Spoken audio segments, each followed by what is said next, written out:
kasama ang midnight snack. Well, why do we eat? First, we can eat because we would like to fill up the holes that is in us. We eat because of growth and reproduction, nourishment.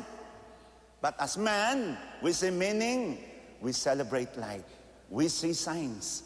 Pero banggitin po natin, pag ikaw ba, inimbitahan ka, naalala po ba ninyo nung una ninyong imbitahan si Mrs.? Ha? Bakit nyo inimbitahan? Sibugan lang ba yun? Di ba yun ay paraan mo para mapalapit ka sa puso? It is a sign of intimacy, a sign of friendship. Hindi ka mag-iimbita sa birthday mo ng mga nagchichismis sa'yo.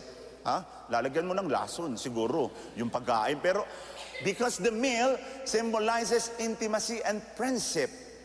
Pero eto po yung nakita natin sa banal na ebanghelyo. Ang ginamit ng Panginoon, tinapay. Bakit kaya walang palaman?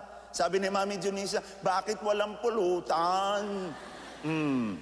Ay kaya makikita po natin, bakit kaya ang pinili ng Panginoon a very simple bread like this that we celebrate? Sana hamburger man lang, sana pizza, para pagkain ng pare, suwabe. Makatatlong misa ka lang, busog na, sold na. Pero bakit tinapay? Look at the very word of bread. Comes from Latin word pan. It comes from the Greek word pan, which means all. In Slavic word pan Yesu, which means Lord Jesus. But it is interesting to note the meaning of bread from friends. Makita po natin, it is associated with pain. Pan is pain. And so, the bread is always associated with gift and sacrifice. It is associated with dying. It is associated with sacrifice. Kaya po yung tinapay na pinili ng Panginoon, it symbolizes the humility of the Lord Jesus Christ. Kaya nga po, tinapay. Gaano ka-importante ang tinapay? We are the bread broken into pieces. Galing po ako ng Holy Land some years ago. Nakarating po ako dun sa Dabga, yung pong miracle of the Holy Eucharist.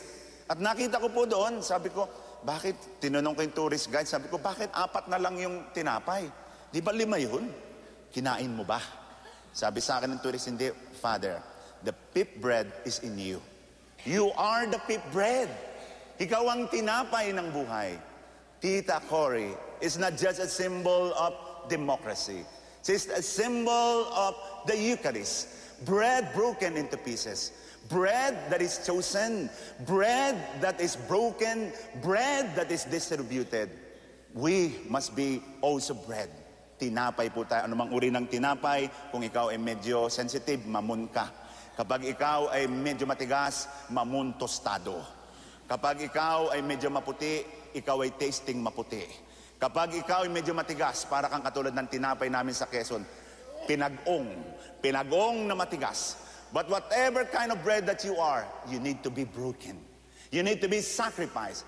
Only after breaking your bread, breaking yourself, we become the good news to other people. Second point, a lot of people are hungry. Sa tingin ko po sa inyo, marami ng gutom. Masama na ang tingin nyo sa akin. But hindi lamang po ang ating kagutuman ay physical. We hunger for love. We hunger for forgiveness. We hunger for peace. We hunger for unity. We hunger for more. Hindi nyo napapansin, we have an unsatisfiable desire. Pag gusto mo, hindi napupunoan lahat. Sino po sa inyo handang magpabiyak ng puso for demonstration purposes? Makita po natin yung puso po natin, hindi po kompletong puso. Meron pong kulang.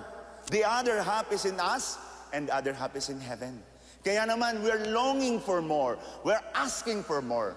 But only God can fill up the gaping emptiness that we are experiencing. Only Christ can fill up the gaping emptiness that we are experiencing as a people.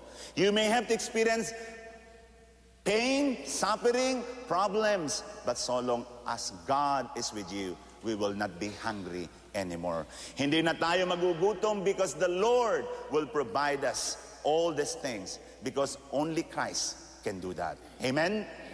Well, nung pumunta ako ng Amerika, the first time that I went there, I gained 1 pound a day. And I stayed there for 45 days. So naturally, I gained 45 extra pounds. And mostly love handles. Bil-bil po. Siksik, lig-lig, puro bil-bil. But when I went back home, in one corner of the street, I saw a boy in one corner of the street eating a newspaper. It is a horrible sight to look at a boy eating a newspaper. My dog will not eat a newspaper, but that boy ate a newspaper. I did not do anything. I did not stop. I did not bother to give him bread. Well, we are Christians. We are Catholic. If we are really doing our Catholic faith, then we need to stop. Provide what we can give, the bread that will lead us to eternal life. Brothers and sisters, we are the bread that the Lord is asking. And thirdly, we talk about eternal life. Sino po sa inyong gustong gumaba ang buhay? 100 taon pa. Ayaw na po natin. Gusto po natin mahabang buhay. We long for ambrosia. We long for, marami tayong kinatatakutan. Natatakot tayong tumanda, natatakot tayong tumaba, natatakot tayong mamatay. Marami tayong kinatatakutan. But Jesus is asking you and I to give or to receive the eternal life. He is not just asking a long life, not just physical immortality, but a life of God, a life of peace, a life of joy, a life of unity, a life of harmony. Brothers and sisters, so long as this magnet or this iron is connected with the magnet, it retains the quality of a magnet. Ayan, dumidikit yan. But if this magnet is separated from the iron, it loses the characteristic of the magnet.